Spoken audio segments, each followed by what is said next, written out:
کیا۔ ٹوٹل اس جنگ کے اندر 70 یا 72 صحابہ کرام شہید ہوئے، جن میں بڑے بڑے جلیل القدر صحابہ بھی تھے۔ سب سے بڑے جن کو سید الشہداء سیدنا حضرت امیر حمزہ رضی اللہ تعالیٰ عنہ کہا جاتا ہے، جو آقا دو جہاں صلی اللہ علیہ وسلم کے پیارے اور چہیتے چچا تھے، لخت جگر چچا تھے،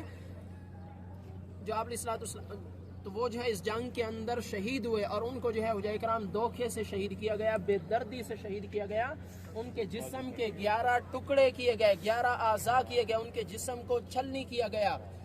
حضرت وحشی رضی اللہ تعالیٰ عنہ نے پیچھے سے نیزہ مارا، جیسے ہی ان کو وہ نیزہ لگا وہ جو ہے وہیں پر شہید ہوئے۔ اور جو بھی کفار آتا، کوئی آنکھ نکال لیتا، کوئی کان کاٹ دیتا، کوئی ہاتھ کاٹ دیتا، کوئی انگلیاں کاٹ دیتا، کوئی ناک کاٹ دیتا، یہاں تک کہ جو ہے ان کا سینہ چاک کر کے کلیجہ اور دل بھی نکال لیا۔ جناب ہند رضی اللہ تعالیٰ عنہ جو بعد میں مسلمان ہوئی، اور یہ حضرت ابو سفیان کی بیوی تھی، اور وہ بدلہ لینا چاہتی تھی، کیونکہ حضرت امیر حمزہ رضی اللہ عنہ نے بدر کے مقام پر ان کے والد اور کچھ اور رشتہ داروں کو واصل جہنم کیا، تو وہ بدلہ لینا چاہتی تھی، اور بدلہ کی آگ میں جو ہے اپنا ایک غلام تیار کر رکھا تھا، جن کا نام تھا حضرت وحشی رضی اللہ تعالیٰ عنہ، جو بعد میں وہ بھی مسلمان ہوئے، فتح مکہ کے بعد مسلمان ہوئے۔ انہوں نے جو ہے ان کو نیزہ مارا اور کلیجہ اور دل لے جا کر ان کو پیش کیا۔ انہوں نے کچا کلیجہ چبانا چاہا، لیکن حلق سے نہیں گزرا تو پھینک دیا۔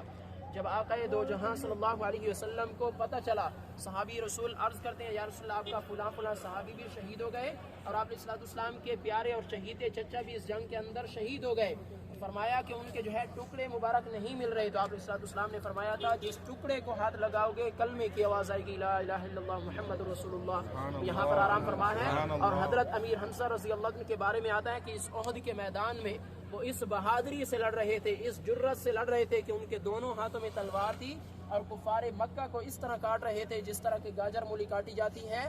ایک دو نہیں بلکہ پورے 21 کافروں کو واصل جہنم کیا، ایک اکیلے سیدنا حضرت امیر حمزہ رضی اللہ تعالیٰ عنہ نے۔ تو وہ یہاں پر آرام فرما ہے۔ جب آپ علیہ السلام کو پتہ چلا اپنے پیارے چچا کے بارے میں، تو آپ علیہ السلام نے اپنا چہرہ انور آسمان کی طرف اٹھایا اور اللہ رب العزت سے التجا کی کہ یا اللہ اب تو راضی ہو جا، میں نے سب کچھ تیرے دین کے لیے قربان کر دیا۔ وہ یہاں پر آرام فرما ہے۔ اور حضرت امیر حمزہ رضی اللہ عنہ کے بارے میں آتا ہے کہ جب وہ لڑ رہے تھے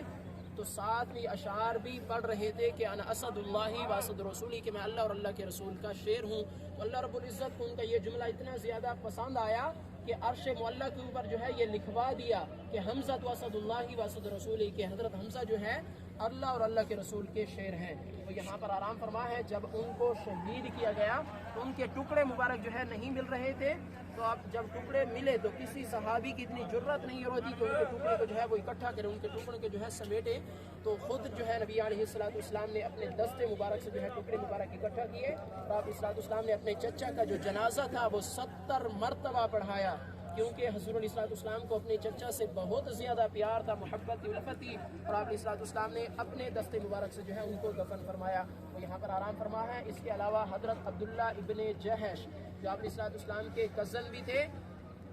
اور بہت بڑے صحابی رسول تھے، اور انہوں نے اللہ رب العزت سے یہ ایک دن پہلے جو ہے دعا فرمائی تھی کہ یا اللہ کل احد کا میدان جو لگے گا تو میرے سامنے جو ہے ایک ایسا کفار میرے سامنے کر دے جو مجھے گرائے پھر میں اس کو گراؤں، پھر وہ مجھے گرائے پھر میں اس کو گراؤں، اور وہ جو ہے مجھے شہید کرے اور میرے جو ہے جسم کے ٹکڑے کرے کل قیامت کے دن جب میں تیرے سامنے پیش ہوں، تو پوچھے کہ اے عبداللہ یہ تو نے کیا حالت بنائی ہوئی ہے، تو میں کہوں کہ یا اللہ یہ جو ہے صرف اور صرف تیرے نبی کی محبت میں کیا ہے۔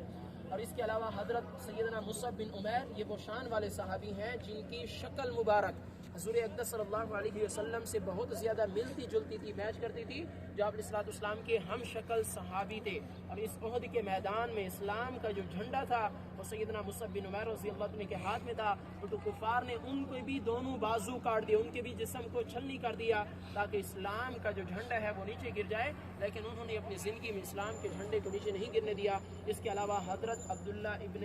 جبیر رضی اللہ تعالیٰ عنہ جو اس پہاڑی کے اوپر امیر تھے، جو آپ علیہ السلام کے کزن تھے، وہ بھی اس جنگ کے اندر شہید ہوئے۔ حضرت حنزلہ جن کو غسیل الملائکہ کہا جاتا ہے، اکرام یہ وہ شان والے صحابی ہیں جن کی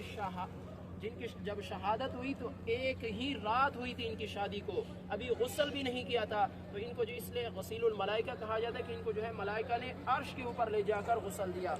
ایک اور صحابی ہیں جن کا میں ذکر کر دوں، اس کے بعد جو ہے مختصر بات کرتے ہیں، حضرت زیاد بن سکن رضی اللہ تعالیٰ عنہ، یہ وہ واحد صحابی ہیں، تمام بھائی صاحب توجہ کیجیے گا، یہ وہ واحد صحابی ہیں جن کی